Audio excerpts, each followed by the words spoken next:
long-term development perspective, we have certain priorities and therefore certain variables to prioritize. Short-term strength development and strength expression, we have other priorities and other variables to focus on.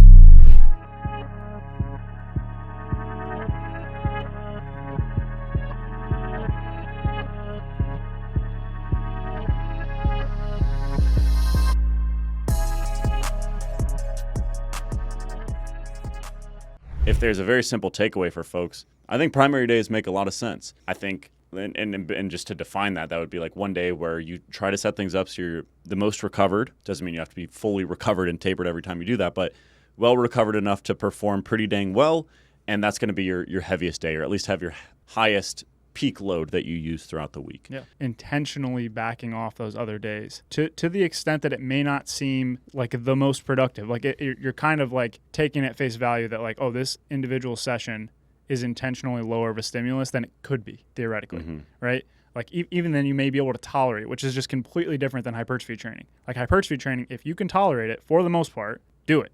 Whereas with this, you basically are saying, even if I can tolerate it theoretically, there is ground to be gained that may be meaningful by setting things up so I can achieve maximal performance in one of these sessions, which is just fundamentally different. And I think it's like a sliding scale of to what degree are you willing to sacrifice that peak performance based on long-term versus short-term outcomes. Bingo. And that's periodization. And that's periodization in my mind. Bingo. And that kind of leads me to another quick point is that we didn't talk about this beforehand, but I find myself often programming lower frequencies in more off-season type training. So kind of what that'll look like is like more exercise variation for hypertrophy reasons, because if I can move away from the competition list, maybe we could do something a little bit more hypertrophy friendly. Also just seems to build the athlete up, for lack of a better term, and just make them strong in other movement patterns or other pressing angles or single leg movements, whatever the case may be. And because I'm kind of twisting that volume dial up, and because I'm also twisting probably the proximity to failure dial up and having them train closer to failure, because I'm kind of making that investment in their long-term development, I still want them to have a primary day, and I still want them to regularly touch decently heavy loads. It might not be quite as heavy. I find it hard to kind of concurrently have decently recovered or decently high for force production days plus the higher volumes when I'm also using high frequencies. So that's why I might have someone that benches 4 times a week in more strength focused blocks or when they're peaking, but pull them back to 3 times per week or just 3 times per week of pressing training in general, maybe even 2 times per week for a little bit, because I actually find that a little bit more hypertrophy friendly. Does that thinking check out to you, and do you find yourself ever doing the same? 100%. It's hilarious. We haven't talked about this, but I've started to do that too.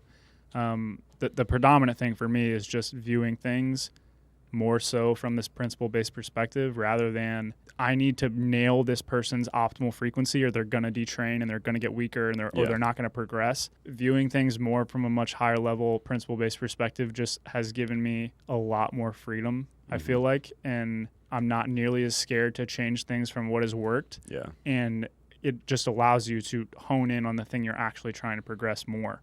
And I think the key there is just, again, having very clear outlines of what you expect, communicating that with the individual. Very clear example. One of my awesome clients right now is we just finished up a meet, going through a work capacity block. And that's, again, a topic for another episode. I think those are useful for a variety of reasons. But basically, the whole goal of it is to say, okay, the quality of this work is going to be like easy to moderately challenging. Let's just scale that up to improve how much work you're able to handle in a given block, and then increase that the qualities of that towards whatever adaptation we want to kind of go towards later down the line. And to do that, we kind of generalize the program a little bit to kind of do similar to what you're saying, is reducing the frequency of variations that are seen as kind of strength exercises, and kind of push those more towards like belt squat and things like that kind of reduces that fractional frequency button a little bit to be more friendly to the thing that we're trying to do.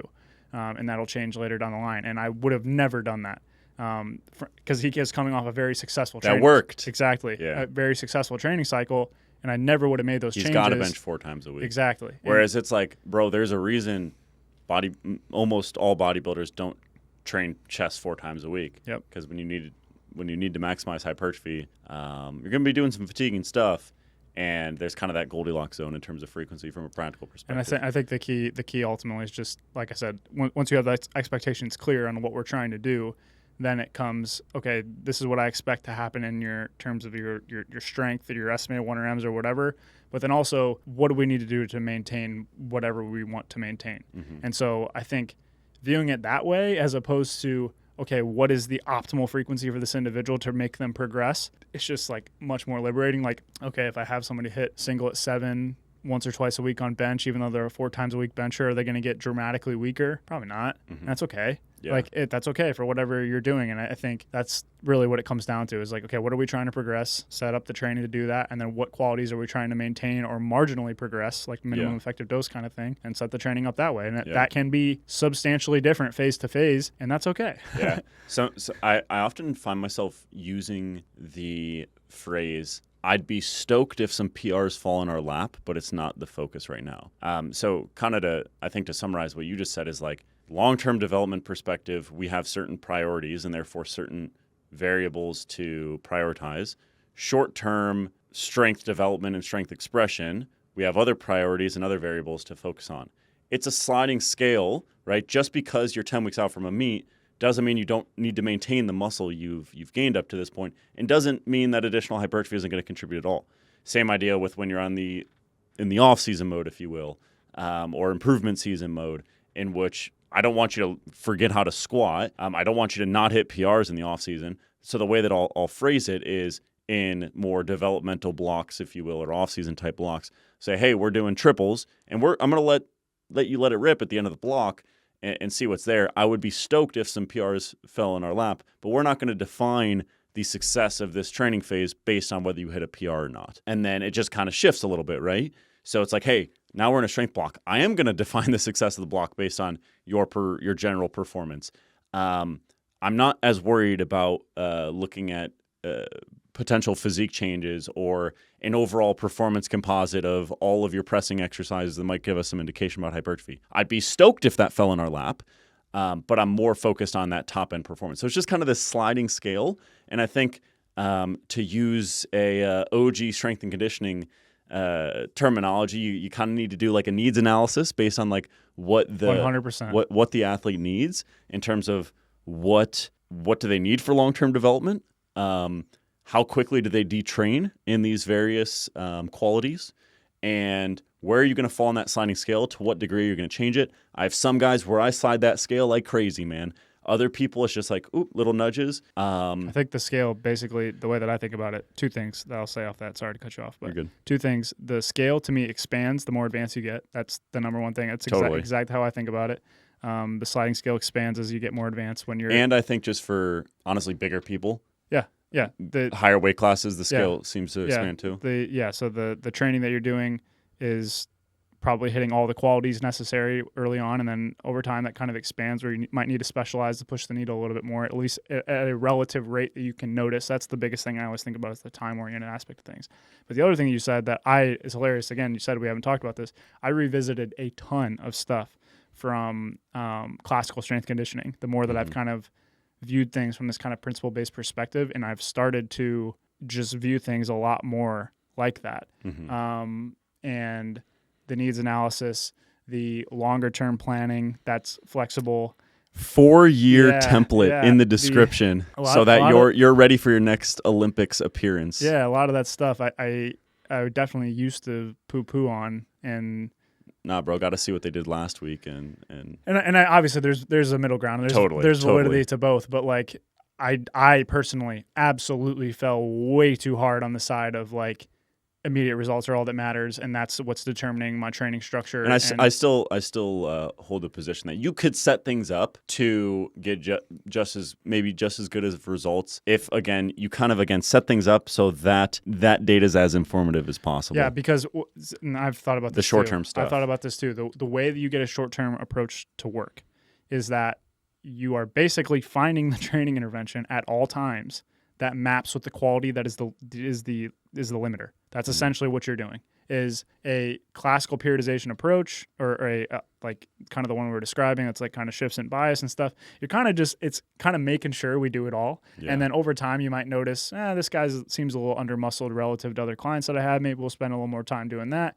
But you're kind of hitting all the qualities and taking time to really develop and specialize those. So it's kind of a catch-all in that time, and you might individualize the amount of time spent in different phases based on kind of the rates of progress. Or your, like, another thing I was going to say is I feel like I'm pretty big on KPIs that differ between what I'm trying to do. Now, kind of one of the things you mentioned was the kind of composite score of all the exercises related to a muscle group. I kind of view that as like a hypertrophy-esque kind of measurement. In strength-oriented phases, you care about the task you're trying to maximize. And then like work capacity-oriented phases, I'm kind of like, how much work can we handle without feeling terrible is essentially the goal. So you kind of shift those KPIs around, and in a approach where you're really trying to maximize that short-term performance, you're basically just finding the organization of all the training variables that are hitting on whatever the limiting adaptation is. And then that's going to, because it's that limiting factor or that weakest link in the chain, should allow for the short-term performance improvement. So I think that's where those can kind of coexist. And I think there's strengths and weaknesses to both approaches that I think they can both kind of fall too far in either direction, and kind of something in the middle ground makes the most sense. But yeah, I think it's an interesting conversation of kind of coming full circle in terms of how we've coached that maybe deserves its own episode.